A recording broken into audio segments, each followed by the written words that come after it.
Hey everyone, I'm John Glasgow from San Francisco, California, and I'm a member of the Familial ALS team at ALS. Today I'm going to be presenting the Genetic ALS Observational Studies Dashboard. One thing we found when meeting with the research community is that they often had trouble finding participants for their asymptomatic, or also called presymptomatic, ALS research studies. Now, why could this be?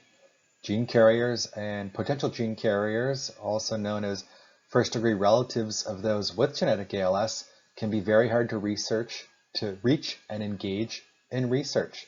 Reasons is they're often not meeting with neurologists, and they're typically completely off the grid for the medical community.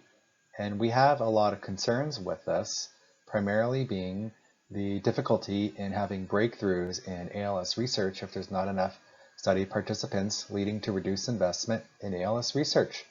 And we found that scientists also agree. So what we set out to do is better match supply and demand.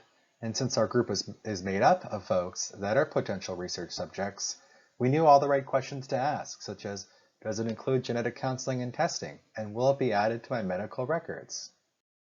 So what we did is create a dashboard on the ALS website of all of the ongoing research studies that are out there in the world, so we could amplify it and promote it to the ALS community to find more study participants. That way they can filter and look for things that are important to them and then reach out to the study if they find a qualified match. I'm going to give you a quick tour here. Is starting at the top, you can see this is the new tab, the Genetic ALS Observational Studies Dashboard.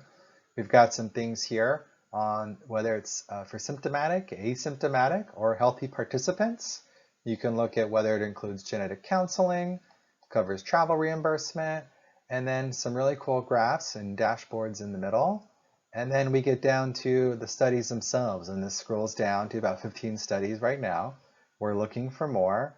And over here, this column, current contact, you can go ahead and reach out to them. And we've got the website linked for each of the studies as well if you want to drill down deeper or reach out that way. So I'm going to hop into the last thing is our ask of you. We'd love for you to get involved.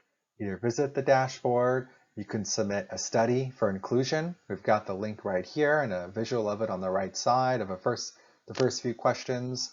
And we'd love your feedback, so please reach out. That's all for today. Looking forward to seeing you all at the conference. Thanks so much.